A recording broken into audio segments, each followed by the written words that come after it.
Yo, welcome back to the show, Dream Nation.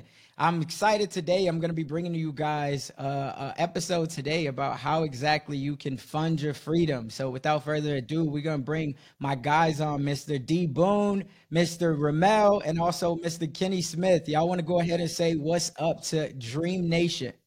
What's up? What's What's up? going on, everybody? How What's everybody going on? doing What's today? going on? Glad to be here. Yeah, man, it's gonna be a dope episode. So first off, I want to get started on, you guys have come together as a collaborative movement and teaching people how they can fund their freedom. So talk to me about where did the idea come from? Like, give us the background on it. So we did stuff before individually, and we came together a little on a smaller scale. But we decided like, yo, let's make this thing big. Let's blow it up. Let's really help people all across the nation because we got people not.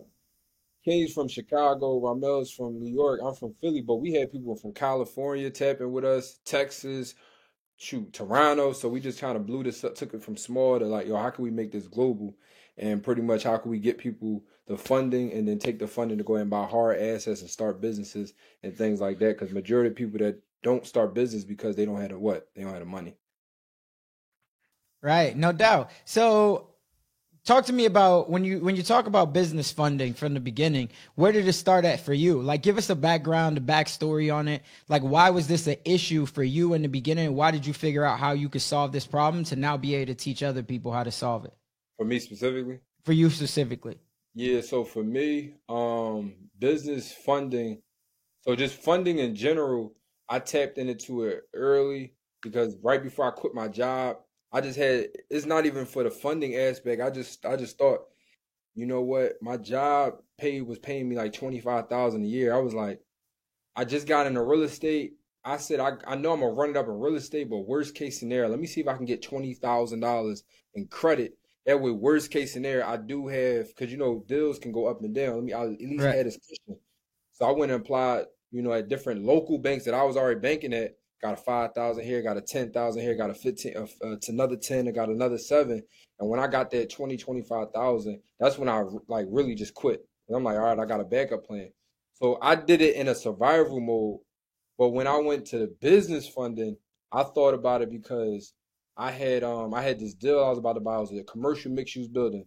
It was a 3 units upstairs, commercial on the first floor, and my down payment was 27,000.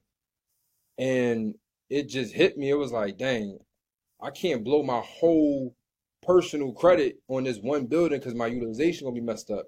And then that's when I had a friend just tell me like, yo, Key Bank can give you up to 50,000, no docs. I went that same day. Next day I got approved for 20,000, and then 2 weeks later they gave me you close on a loan. It was a line of credit because I had an LLC from back 2016. You just make stuff. You ain't doing nothing. We just made it, and then I bought the commercial mixed use building right there with 20,000. I put the other 7,000 up myself. No, I actually took 5,000 from one of them credit cards for personal, and I put the other 2,000 myself, and that's how I started for me. Gotcha. Yo, so first off, they heard you say no docs. Explain what that means when you say no docs. So no tax returns, no W-2s, no bank statements. So when you ask for anything under $50,000, and not every place, but a lot of these places, they don't ask for no documentation. Like Key Bank, they don't ask for no documentation. So it's more about what I hear you saying is more about The the credit, asset then. yeah. No, not even assets, your credit score. Your credit score. Your So if your credit score at Key Bank specifically, if your credit score is over a 680, they'll go ahead and approve if your credit score is over a 680, and if you apply for anything under $50,000, they don't ask for no documentation. When I asked the bank teller, why do you guys do this? They said because to us 50, 40, $30,000 is a lot of money, but to the grand scheme of things, like the branch I went to, their clients are Rite Aid. 50,000 is nothing. So they Mm, can lend out 40, 30, 20, 50 like it's nothing because as a business, they're more so people coming in asking for 100, 200, 300, $500,000. So they're like, we don't need to waste time checking all these documents for pennies in their minds versus people looking for bigger bags. But that's where people like us can come in and pick up 30s and 40s and 50s. yo, I love it. And so, Ramel, Kenny, talk to me about how y'all got tapped into the movement. Let's Uh, start specifically with Kenny. yeah, so I'm more so on the teaching the credit side, teaching the funding side. So giving the blueprint, the game on how to get access to the capital that we need to be able to invest into these things that they're going to be talking about. So I am the credit side, the business credit side, the funding side.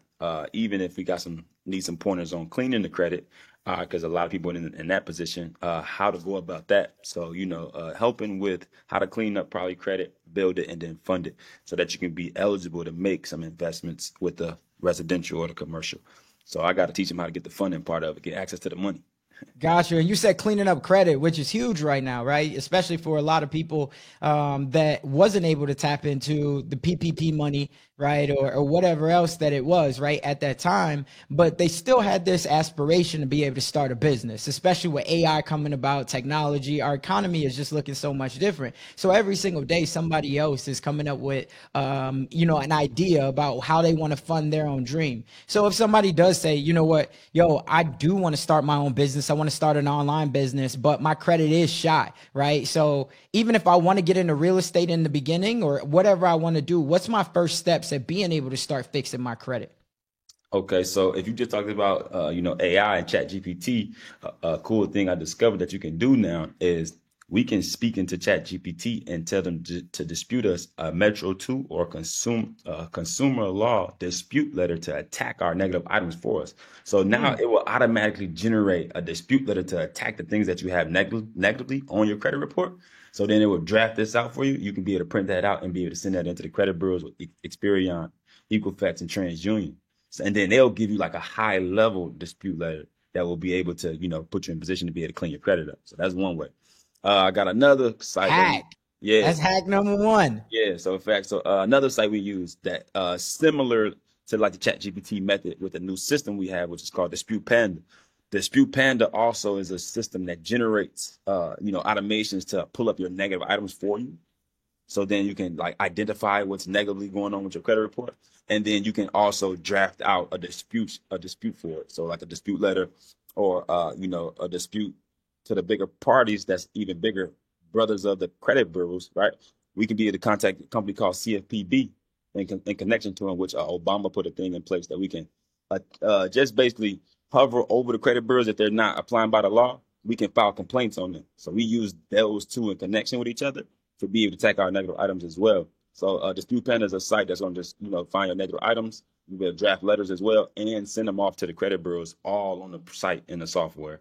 And then the CFPB is like a next step up that we use to be able to, fight the credit bureaus if they're not applying by the law. So those are some key components of what we would use to be able to start cleaning people's credit up. Yo, that's crazy. And so first off, it's just crazy where technology is going, right? Like that every single day, it blows your mind. But so let's talk about how long does it normally take? How long have you guys seen when you're trying to help somebody clean up their credit so they can go out and get some business funding, about what's the time frame? What's the expectation that they should be looking at? 3 months, 6 months? Right. So everybody's is situational. Everybody's different. Some people got 20 accounts. Some people got one. Some people got 10. Some people got 5. Some people got bankruptcies. Some people just got a medical bill. So it's all situational. Typically, we do give a grace period from 4 to 8 months on the longer end, probably 8 months to a year, maybe sometimes. But once again, it's all situational. It's all different. Some people might went to the car dealership and got 70 inquiries on their credit report or some crazy stuff. So it'd be different. But time frames in a median would be 4 to 8 months, I would say, in the median. But it's all situational. Gotcha. All right, I appreciate that. Now, Mr. Ramel, talk to me about how did you get tapped into the movement? Yes, sir. Yes, sir. So I'm on the commercial real estate side. So Smitty, he's our expert when it comes to personal credit, personal funding, and business funding. Boone is our expert when it comes to residential real estate, buying houses, single families, up to 4 units, commercial mixed use. And I'm the guy that teach you how to now take it to that next level and get into the self-storage business. So that's what I do, right? I buy self-storage facilities, and we teach how to do this with no money down strategy. That's why we all came together. But I got started in funding, I would say 9 years ago. I got started in the real estate business, and my very first deal was a 2-family brownstone in Brooklyn, and it was $590,000. But I didn't have the money, right? I was fresh out of college. I was working at Pepsi, making $50,000 a year, and I wanted to buy this property, but I didn't have the money. And that's when I understood the power of credit, right? So even when I applied for a mortgage, they denied me because I wasn't making enough money to even afford a mortgage of that amount. But then I started to go on different meetings. I would go on Eventbrite and I would type in real estate meetups. I would go to these different meetings and introduce myself, and I end up coming across a capital partner. So someone else who's an investor who's willing to come in on a deal with me and put up their cash and utilize my credit and my ability to find these great deals, right? Put it together. So we end up, I bought my first 2-family for $590,000, no money out of my own pocket. Put it back on the market, sold it for $1.2 million, made 6 figures in real estate, my very first deal, 25 years old. And that was like the light bulb that went off because I didn't use any of my own money, but I leveraged credit and somebody else's funding to creatively build the portfolio that we have today. So that's pretty much how I got started in the business. Got you. So, man, all of y'all have super dope and diverse ways that you got started, and I can see why y'all came together to be able to teach other people how to fund their freedom. Now, let's ask this. Let's say that somebody's just getting started. They just fixed their credit, right? So they've been working with Kenny for the last 4 to 8 months. Everybody as a collective. Now they say, hey, you know what? I want to go off and I want to start to fund my dream. Do y'all have a plan or a method? Do you tell them to start with the 2-family, 3-family, 4-family? Or is it about the deal that they find? Do they want to go bigger? And then it's a lot easier to be able to work their way down afterwards. So bigger, I mean self-storage or something like that. Like, what's the ideal method that you're going to help them with? So first, you gotta get access to the money, right? So you got good credit now. We got a LLC, let's just say. Before we go get into the real estate, before we go get into the commercial real estate, we got to get access to the funds, right? Romel got a good example of a way he did it, but we like to use the banks. So this is how I tell people to just imagine it, right? If I had $100,000, right, and I gave it to you, and I told you, okay, look, just give me $1,000 a month. You can borrow my 100,000, just give me $1,000 a month, right? Most people will say, well, if you would give it to me, I'll take it. I'll go make this money, make me more money, or go flip it or invest it, right? And then I'll say, also, I'll give it to you at 0% interest for 12 months or 18 months. Just here goes 100,000 you can borrow, give me $1,000 a month. Most 90% of the world gonna say, all right, let's go. I'll take your 100,000, Smitty, right? So I tell people to use the same mentality with the banks, right? We can go and obtain, $50,000 to $100,000 on the lower end and get access to capital. So the way we utilize this strategy is business credit card stacking and business line of credit stacking. So if I can be able to go to banks like Key Bank, like they were saying, DCU is another bank I like to use. I like NASA Federal Credit Union. I like, a lot of these different credit unions and banks that give out high limits on business credit cards, right? I can stack these up. So if I go get 10 from this one bank, Navy, if I go get 20 from this one bank and so on, if I get 20, I can accumulate $50,000 to $100,000 of capital from the banks. And we go after 0% interest credit cards. That's around 12 months time frame or 18 months time frame. So now I got this amount of money in my possession, for 12 months, 18 months at 0% interest. Now it's time to utilize it and invest and to leverage it. So we want to leverage other people's money to be able to create cash flow off of it. And then after you get access to the money from these banks, then we can then go out and be able to invest it with these strategies that my guys got for you. But we got to get the bag first. You know what I mean? Right. So we go and probably get like a business credit card. And then sometimes if your business is open long enough to be eligible to be able to get a business line of credit as well. So we can really literally line up these banks, in different algorithms so that we can be able to get access to the money. But we got to do it strategically as well. When it comes to how you apply is another form of what we got to do too, is like specifically because of where they pull from. So if they got to pull from a specific bureau, Experian, TransUnion, and Equifax, we got to strategically go apply in each one so that we don't rack up the increase where we can be declined based off how many we get approvals with. So that's gotcha. Go about it. Yeah, and that was exactly where I was gonna go with it. That was a perfect segue because so for somebody listening right now, and obviously y'all got a whole list of banks, right? And y'all got it all mapped out. Yeah. But it's like for somebody that's looking at this, they're saying, okay, for me, as I start to even open my eyes to this, should I be looking at trying to start building relationships with smaller bank? Because you talked about Key Bank, and I'm not sure if Key Bank is a national bank or you also brought up, credit unions. So should I be trying to start building relationships with credit unions, or can I go to a Chase or somebody like that? Is like, nah, they're too big from the beginning. Right. So so all banks, I like me personally, I like all banks because they all got money, right? But Right. yes, the cool thing about this challenge and the cool thing about what we putting together for y'all, we're going to give you the exact banks that we know specifically are going to give you the highest limits possible Okay. that we know. That we have got myself, that Romel have got himself, that Boone have got himself. You can go to our direct banks and then also this is cool too and resourceful for you that we like to be able to give our resources of the reps we have within these banks so that you can go directly to a representation of that bank so that you don't want to be applying online and just with the masses. No, we want to give you a direct resource to the bank inside the bank that can push through your application so that now you have a formal application pushed through that actually will give you a higher approval amount as well. So that's resourceful for you to get on the group the challenge as well. You know what I mean? Things like that. But like we said, we got direct banks that we're going to give you so that you can know exactly which banks to go to just to clear your head of even trying to think about which one to go to, which one better. But typically, yes, local or smaller banks typically approve you for more money because they want more business from you more so than the big companies will. But right now, big banks still giving out the bag because like Chase right now just opened up one of their business credit cards that give you up to $150,000 on one credit card.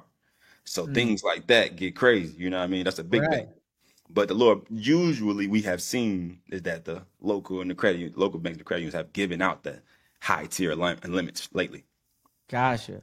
Now, Boone, when somebody comes to you and they first just getting started, right, and you're teaching them as well about the personal credit, and let's say that they say, okay, I don't have an LLC yet, right, and I want to go through the challenge. I want to be able to get this business funding. Once I get this LLC, or maybe I just started an LLC, is there a certain amount of time that I need to be, one, I need to have a credit score of what you said, 680 or above? Right. But then also, do I need to have this LLC open for a certain amount of time before I can start tapping into these strategies of really being able to get this funding? Yeah, so when you going to get funding, is pretty much you can go to loans, you can do credit cards, and you can do lines of credit. Now the credit cards, you don't need any seasoning. You can go ahead and get a credit card next day after you open up the LLC, as long as you have your EIN number and everything is all set up. Now with the loans and the lines of credit, that's where it get a little tricky, where you have to have your LLC open for 2 years. I've seen people get approved for lines of credit when they LLC only been open for a year, 8 months, 9 months, but really it's 2 years and up. That's when you really, really start getting approved for them. Like I said, I've seen some people slide through with a year, maybe 10 months, 11 months, but pretty much like that 2 year, you're solid. And the reason is because, and we know how to combat that. But when you get a line of credit, that money is going straight to your account. You can pull that whole money right off. When you get a loan, that loan goes right into your account. With a credit card, they can still control it. They can lock your card, they can lower your limit, they can freeze everything. So the banks don't mind giving out credit cards a little more because they can control your whole spending, your whole situation, freeze everything. A loan, that money hits your account, is a wrap. They can't control anything else anymore. They just hoping that you Right. pay them back. With line of credit, they open up that line, you could pull the whole $50,000 off the line. There's nothing they can do. They can't pull that money back. But that's why with those, they want to see and make sure that you got some time, some history, your business is actually making money. It's a little more secure. But which Smitty, all of us go into how to liquidate those cards. So even though you only got approved for a $30,000 credit card, like dang, it's not a line of credit, it's not a personal loan. We know how to use those cards as if they were line of credit or as if they were personal loan or business loans. So it really doesn't matter. So we tell people, yo, listen, don't be mad. Your LLC only been over for 3 months. You can only get approved for credit cards because we know how to liquidate those cards as if they were lines of credit anyway. So that's Gotcha. how we pretty much. And another thing, I just want to second what Mogul said when he said his story about how he got started in his first deal. I don't want everybody to be on here thinking, oh, I don't have a 620 or 680 credit score. I can't get approved of business funding. We go into a lot of strategies that don't need any credit. Like the situation I just told you about, that was my first deal utilizing business credit. But we done other deals that didn't need any credit at all. So, Gotcha. so I don't want people on here thinking like, oh man, I don't have a 680. It's done for me. Like what we teach how to, if you have a 680 or better, we got you. If you don't, we got other routes too. Gotcha. No, that's a great segue into that because I was gonna ask like how much of this you said that like if you haven't been open for 2 years, but even if you have been open, let's say you said, hey, I do got an old LLC that I started up a couple years ago. I haven't really done any business on it, but at least it's seasoned now. Now, when you go to a bank or even if you're trying to open up a credit card, how much of that does the bank look at? What is the business or the asset if we're talking about real estate? Because if I'm brand new and I don't got no deals and I come to you guys and I say, okay, I got this line of credit, or I'm sorry, I got this LLC. It's been open for 2 years, but I haven't done anything with it. I've been working a job. Now I'm looking to do my first deal. I want to fund my life. I don't really know what that looks like. I don't know a lot about real estate, but I'm open to learning. All I know is I got a good credit score. I got an LLC and I'm ready to quit my job. What's the move there? Like, how are you going to guide me over these next 6 to 8 months of how I can be able to sustain a life for myself? Does that make sense? Yeah. So it's a couple different ways. One, even if you don't have a business, you have an LLC, but you haven't been running that business, you can go ahead and still apply, like I said, for amounts under 50,000 where they're not even checking to see if you have any revenue. So one, Gotcha. you can combat that with just that. The second thing is if you want to get directly in real estate, which is how I started doing my very, very first couple of deals, it's called asset-based lending. So they don't really care about how much money you make. They don't care about your personal stuff. They're looking at does the asset make sense? So if you don't have a great credit, you don't have an LLC open for years, you don't have a lot of these other things going on, but you have this deal that someone wants to sell to you for 50 grand, but it's worth 100 as is, that makes sense. So you can have a lender come to you and say, hey, look, listen, we're willing to lend money to you based off of the asset. We're going to put a lien on the property in our name. So if you don't pay us back, we're taking this deeply discounted property from you. So now they're covered. But for you, you can get the money to go ahead and buy that house and get the money to fix up the house. And then when you sell it, you pay them back. Let's say you bought it for 50, you put 50 into it, you're all in 100. So the lender is willing to lend you $100,000, or let's say they'll lend you $90,000. You come with that $10,000 your own down payment. And now with the house, let's say the house is worth 170. Now if you sell it, you pay them back their 100, and you pay a couple fees, and let's say $60,000 that's left over, that's your profit. So now you're utilizing asset-based lending to go ahead and make money to sustain a future for yourself. Or which Smitty can get more into, you have great credit, you have an LLC, but you don't have a lot of revenue. You can possibly go ahead and use your great credit and have people and charge people to add them to your credit score, your trade lines. So look, listen, I'll charge you $500, I'll charge you $1,000 just to get added onto my thing. Or you can go ahead. It's we be on here for 3 days. There's so many different ways you can get Yo, I'm involved. sure there's somebody right now taking notes. That's like, yo, okay, Schmidt, he said that. Let me reach out to him in the DMs because I got great credit, right? And I got to figure out what's that hack look like. So I love it. Now, talk to me about for where do you guys see? Because a lot of what we've talked about so far is real estate, right? And obviously the real estate market has been crazy over these last 6 months with the Feds raising interest rates, and we still got low inventory, people not wanting to move. There's a lot of things that's just going on in the real estate market. But talk to me about why this is so important that over the next, 3, 6, 9 months that people start tapping into these strategies to set themselves up for wealth, going for the next 3 to 5 years. So if you set it, you set your whole foundation up now. When things turn a little bit, now you able to have a pool of money to go ahead and sweep in and grab everything. But honestly, it's not even waiting. Right now, you can grab what's on the market now because the houses are just sitting. For example, I literally put a property up, no lie, while we're texting, not while we're texting, but while we're talking, I just got an offer 400, literally $410,000 with 5% Mm. seller's assist right here. This happened just now. And I put the property up for 425. Someone came in 410. I'm still gonna take it. So the flip side of this, now buyers can come in and get properties cheaper. So like I'm basically taking I'm taking a $15,000 loss to sell this property, less than what I really wanted, but also I'm only in 300 on this. I'm in 290 on this house. So I'm still making 100 and something $1,000. So Right. it's it doesn't really, it matters, but it doesn't matter. So for you guys can now shoot lowball offers and get properties under contract for cheap.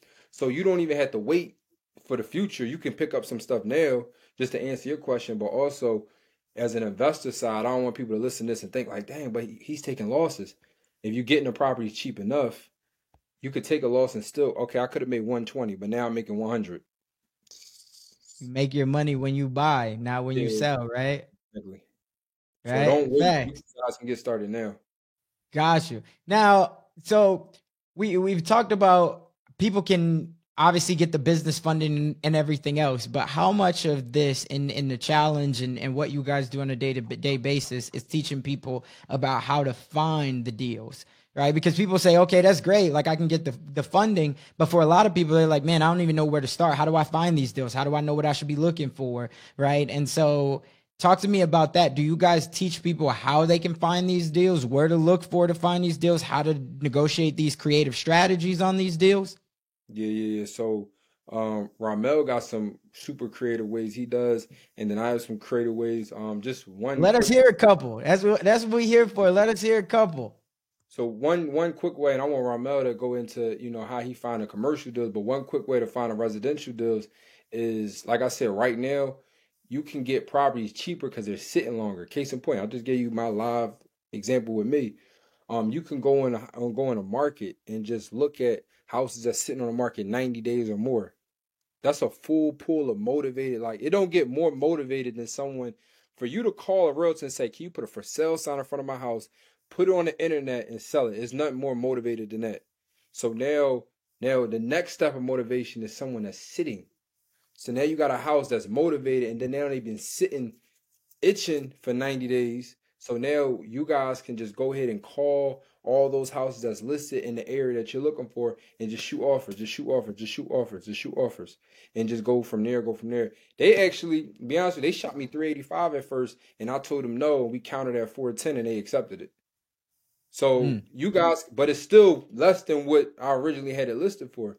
So you guys can literally just go to Zillow, go to redfin.com or realtor.com and just type in whatever zip code, this zip code is 19140, and just type in 90 days or more in the filters box, and it will just list 20, 30 properties that's on the market right now that's sitting, and which ones you like, shoot offers at. That's just Again, another gem. Now, talk to me before we tap into Mel and you talking about on the commercial side of it. To wrap it up, though, talk to me about what was your criteria in picking that zip code? Because a lot of people, they'll say, okay, well, how do I know, what zip codes I should be targeting? Should I target right in the back of my neighborhood, or should I go to places where, destination spots? What's that look like? That's a great question. So you want to pick based on what's going on. You want to ask yourself, are you a buy and hold investor, or are you a flipper? If you're a buy and hold investor, you gotta look at what's going on in that neighborhood for growth. I picked the zip code because it's not too far from this area. It's called Broad and Erie. The next block up is Broad and Tioga, and that's where Temple Hospital is. Temple, everybody, I don't care where you at in the country, everybody knows Temple. So Temple is a huge hospital. They basically taking over there's two main blocks in Philadelphia. It's Broad Street and then it's Main Street. Temple is taking up the whole Broad Street. So if you got anything over there, it's of some value. So that house is not just 5 minutes away. But also, like I said, Temple's at Broad and Tioga. Broad and Erie is there. They literally tearing down a lot of stuff and rebuilding a hotel right there. They're building like this 300 unit apartment building. Don't quote me. I don't know exact units, but it's like 300, 200, somewhere around there. And the city actually is cutting off one of the lanes in the street to open it up for more sidewalk space, because they're putting a lot of, like, the city is planning this. So that, because they're putting more and more people in that area, so they're cutting off one of the lanes to make the sidewalk bigger. So now when all that new development comes in, now they got space for people to stand away for the bus. So when you hear stuff like that, okay, let me buy and invest long term in here, because they're putting millions and millions and millions in this exact neighborhood, this exact corridor. That's if you're a buy and hold investor. If you're a flip investor, look at zip codes and look at neighborhoods where houses don't sit on the market that long. So the days of a market. So you want to look at, okay, is this neighborhood, do the average days of market, is it 30 days or less? That means houses is moving fast. Also, look at how many people are actually buying in the neighborhood. So, if a lot of people are buying in that neighborhood, do you know, okay, that's some value. Let me start doing some deals and flip stuff over there because that means we got a pool of buyers that's looking. So that's just two or three things. Like I Yeah. said, it's millions of different things to look at, but those are two to four that you guys can look at on a buy and hold and on the flip side to make it worth you going into that neighborhood. No, I appreciate that. Definitely. Gems. Mel, my man, talk to me about on the commercial side. Because a lot of people, obviously, they understand that it takes the same amount of energy, right, to be able to get into residential as it does commercial. But those big numbers scare a lot of people. So talk to me about, like, for you, you did your first deal, it was a big deal, and now you're teaching other people how to get into the commercial side after they get their funding right. But you said for a lot of people, they don't even need no money down. So what's some strategies that on the commercial side that people can look at? Absolutely. So it's pretty similar, right? Residential commercial is just that you're playing a bigger game, but the approach is still the same, right? You want to be able to have the right conversations. You want to have strategies, be able to build a network with brokers, build a network in your area so that people can bring you deals. So for me, right, with self storage, one of the websites that I utilize is called Biz Buy Sell. So Okay. Biz Buy Sell is a business brokerage website where you have motivated business owners, and it's not just self storage, right? It could be a trucking company, it could be a restaurant, it could be a commercial cleaning company where they've been in the business, they tired, and they just ready to get out of it. So now they're motivated and they go list it with a business broker on that website. So that's a direct platform of people that you could actually go in there and see who's looking to sell their storage facility because they tired, they ready to get out of the game. So for me, I'm going to be searching that website every single day. Or we got another platform, it's called Off Market Self Storage. So on that platform, you could actually find a self storage facility and get the owner's name, phone number, and call and see if they're interested in selling. So that's just two of the strategies that we teach, right? So now that you find those facilities, and let's say you get a $1 million facility that you want to buy, right? From a financing standpoint, we leverage what we call the SBA 7A loan. So the SBA 7A loan is specifically designed for newbie self-storage investors. So if I go to bizbuysell.com, I get with a business broker, we find a self-storage $1 million facility, 300 units, right? Now I'm going to go to the SBA and they finance you up to 90%. So all we got to do is come to the table with 10% down, right? So $1 million facility, 10% down, that's $100,000. Smitty, and this is why we call this our 2-year millionaire play. That's what we call it, and we break that down in a 5-day challenge because if you follow this step by step, you're literally going to be able to go out there and build a $2 million net worth or $1 million net worth in 2 years, right? So get with Smitty, go get $100,000 in funding, which is not a hard thing to do if you're set up the right way. Take that $100,000 in funding, and that is going to be your down payment on a self-storage facility, right? And we take it a little further, talking about the economy, the recession, going into a depression. Self-storage is the number one performing real estate asset out of all the classes because it has the lowest loan default ratio. As people are downsizing, you see people losing their jobs. People are now going to downsize and start to live together, but they still want to keep their belongings. They rent out a storage unit. You think about a lot of business owners that's shutting down because they can't sustain, where they're going to keep their equipment, put it in a storage unit. So the Right. demand is there, right? So not only are you making money from a business that's in demand and is thriving, you still get the cash flow, the appreciation, the tax advantages, all the leverage. But what I love the most about it, right? This is the game. I'm about to go crazy in the game, right? When we buy self-storage, we can create multiple streams of income through one acquisition. So it's about working smarter. Like, and that's what we're going to be teaching in this 5-day challenge. How do you get the money? How do you start in residential, which is a lower barrier to entry? Boom, going to show you how to do that. Once you make money doing that, now you can invest in self-storage, and I'm making money by renting out my units. Then I make money by partnering with a local moving company. So all of the tenants that rent out a unit, if you need moving services, I'm going to refer you to my local moving company and get paid commissions by sending them over. I also partner with the U-Haul company. Well, now U-Haul runs the transportation business, and now I get paid commissions from the transportation business, right? I also partner with a local vending machine company where they put vending machines on the facility, and now they're responsible for putting the snacks in the machines, making sure the product is not expired. But again, you're giving me 30%. So we just implement all of these different things. If you follow this blueprint step by step, like if you do it step by step in 2 years, you'll be able to have a millionaire net worth for a fact, because like we're literally living proof of it. But that's how that works. Yo, I think that's super, super dope. And I'm glad that you answered that question, because I was going to ask why, out of all things, right, and getting into real estate, there's a lot of different, even, entry points into commercial, but you chose, self-storage, but you answered that question, and being able to work smarter, not harder. I love it. So the last question that I have is, as you guys start to really blow this thing up, right, and you teach people, like, what's the next step? Right. And what do I mean by that? As you start to teach people how they can get this funding, and now how they can get into commercial and self-storage and do these bigger deals, like, what's your end goal with this?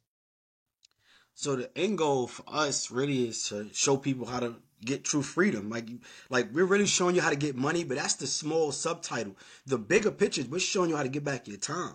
We're showing you how to build a legacy for you and your family. We're showing you how to really get true wealth. Like, that's really the end goal. And ultimately, we want to collectively bring together our community so that we can actually buy back our blocks. Like, we realized there was a gap, right? It's like so Boone, for example, I reached out to Boone last year and we made 7 figures together. We only known each other for a year, right? Smitty, the same thing, only for a year, and we've been able to make 7 figures. But the reason why I reached out to them is because I was the only one in my circle that had this mindset. I felt limited. So I said, okay, I need to reach out to other people that's working. Let's go duplicate ourselves. But if we're able to go impact more people, show other people how they can do this exact same thing, now we have more investors. We can actually stretch our money further. We can now buy deals in Cali, buy deals in Florida, buy like all over the country, and now truly be able to be that change that we're looking for. So that's really the end goal. The education is just a small piece, but once we get past that educational gap and then we execute, we truly want to see a difference from a wealth ratio standpoint. So imagine us having a community, right? So we're gonna put people from our challenge in a Facebook group, right? So we can keep in connection with each other for this group. We can be in forever, right? So we have a Fund Your Freedom private group specifically for people who join us, right? So once we come into this big community, let's just say we got 1,000 people, to 500 people, whatever, how many people we get. Now think about what we can do as a unit. Man, imagine I teach all 500 people how to get 50K to 100K. And then now we come at the 6 months down the line, we come up with a structure of a deal that means like, all right, look, I taught everybody how to get their 100K. Listen, let's just give it. Let's everybody put in 10K. Let's everybody put in 50K. 20K. Now imagine 500 people or 1,000 people pitch in a 15K price point, and now we got this big pool of funds to be able to go put down on something. I'm talking about 10, 20, 50, 100 million. And then now we can go bigger with each other more so than individually. So now it makes sense, because once you start getting to that realm of things, now opportunities is endless. You know what I mean? Now you're a part of a fund so crazy that we can start tapping into stuff that you probably never even thought about. You know what I mean? You probably never thought about purchasing $100 million this or that, skyscraper, whatever the case may be. But as a collectively, as a group, when you're a part of this community of like-minded people that got the pieces of the information, these things can start happening. So when we position it like this, everybody educated, everybody on the same page, everybody got the same goal, coming to a community together, we can turn this thing up times 100. So that's like ideal as well. Love it. That's what I like. I like that talk. Yeah. Right? That fact. So talk to me about, I just want to know, are y'all big into, obviously, personal development? Everybody's big into that, but give me some books, give me some places of where do y'all go for inspiration on a daily basis? You obviously got your community, you got your circle right here, right? But if you're looking to read something, get people some books or something, because there's some people that's out there that's listening right now that says, man, I love these brothers. But right now, just like you said, Mel, like, there's somebody that's in their own circle right now, and they're the smartest one in their circle, and they want to be able to figure out what can they tap into to be able to take that first step of movement, to being able to join the challenge and being able to feel like they deserve this type of success that y'all talking about. So give me some books, give me some podcasts. Like, what are y'all listening to on a daily, weekly basis to be able to feed y'all brain? For me, I listen to this podcast called The One Thing. It's called The One Thing Podcast. They talk about how to make money, but the main thing is how to focus on one thing, how to think bigger, how to be a better family man, how to be the better leader, how to be a better you, and laser focus on one thing and then start moving on. That's like, because a lot of people listen to a whole bunch of get money podcasts, But if you don't know how to lead, you don't know how to think, you don't know how to manage, that money comes and it goes.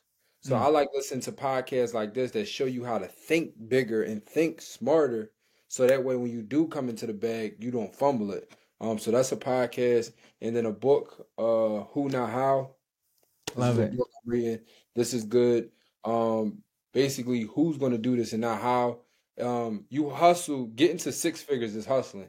Getting to 7 figures is systems, teams, and things like that. So I hustled to get to the 6, but the 7, I started hiring people out. So that's a book and that's a podcast that I think is really good for people. Love it.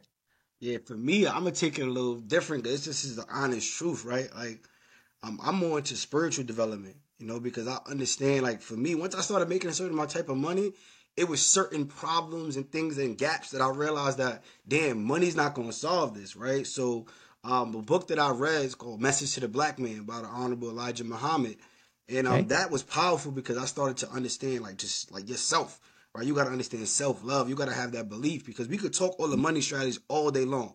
But if you don't have that self-belief, like truly understanding the power that you have and what our ancestors have been through, or all the things that we've been able to create as Black people, like once you start to see, like, damn, we created that, we did that, oh, I could do it too, right? Right. So just reading that book is powerful. And then outside of that, I would just say mentorship. So that's why we put together the Fund Your Freedom, because this is a community now that you could tap into. So not only do we give you game, we also have morning accountability calls. So 5 days straight that week, we're going to have morning accountability calls where we're talking about that personal development, getting that mindset right, understanding, having an accountability partner, because you can't have success without accountability. Right, Smitty, Boom, we hold each other accountable. Like, what did you do that today? You did that today, right? Having like sparring partners. So not only are we going to provide information, but truly providing a full environment that's going to help you thrive and succeed. I love Smitty say it all the time. When you be like, yo, if I'm in a group and I see somebody else posting up, yo, listen, I just got 50,000. Hey, look, listen, I just spoke to this broker and now I got a deal on the contract. You have no choice but to be motivated and go do it. You have no choice because everybody else is thriving. So that's what I would share. Love it. Yeah, mine. I think most of the time it's just directly from the people at a higher tier. For me, learning directly from people that's at a higher tier. I love direct learning from a person that's way above me. I love being in rooms too, but I'm the dumbest. I want to be able to be in this room to learn. I don't want to be the smartest in no rooms no more. I don't like the concept of it because then I can't grow. I can't learn. So let me start getting in front of people in rooms where I'm the dumbest so that I can have the expansion and learn as much as I can, at what level I am. You know what I mean? And I sit and watch podcasts too. A lot of YouTube, and it ain't no one specific. I watch a lot of them. I love listening to people at a higher tier break down the exact strategy of how they became or did what they did. Like when a person making $1 billion or a person is making hundred millions of dollars starts conversating about how they did it, I believe it just opens your mind frame of how now it's first possible, but now like what route you should start taking and thinking about of what you should be doing yourself to be able to reach those peaks. So that's my route of how I like doing it. Love it. Love it. Well, hey, fellas, this has been a dope conversation. I'm honored that y'all came on here to be able to share some of these hacks, strategies, gems with the people. And last but not least, I want to give you guys an opportunity to let people know. Obviously, we're going to put all of the links in the show notes. But for anybody who's looking to stay directly connected with each one of you all, let them know where they can find you at. So you can find me at DS Boone on Instagram, DSBOONE. On YouTube, just type in Derek Boone on YouTube. My YouTube channel comes up. We got a lot of videos, got a lot of other interviews. They can tap in. And if you want to join our 5-day challenge, it's letsfundyourfreedom.com, where you said we got morning accountability calls. You get access to a private Facebook group, which is amazing. But also, most importantly, from 7:30 to 9 o'clock, Monday, Tuesday, Wednesday, Thursday, Friday, you're going to get grade A next level game from top tier individuals that's going to teach you every day of the week. It's going to be like accelerated college course, but that's actually going to do something for you and actually going to help you, make 6 or 7 figures coming out of it versus cap. I'm not going to get into that. Yeah, so I'm Smitty, so underscore Smitty the GOAT underscore, like on Instagram and like on YouTube is Smitty the GOAT. Pretty much on all my platforms. That's where everybody can find me. And I'm always giving game and information on funding and credit and how to leverage it and things like that. Yes, sir. You can Appreciate it. find me on Instagram, Mogul Lifestyle. That's MOGUL LIFESTYLE underscore. On YouTube, Mogul Elite Club. Stay tapped in with all of us. You know, we'll be able to build, get you that game to get to that next level. Absolutely. But like I said, we're going to make sure we put all of those links in the show notes. And for anybody who is looking to fund that freedom lifestyle, right? That's what it's about at the end of the day, is controlling your own time, controlling your own mind. And just remember, just like they said, you got to take action on something, right? Because if you don't, that dream that you have, and we all have a dream, without any action, it'll only merely be a fantasy. That's all for this one. We'll catch you on the next one. All right, bro.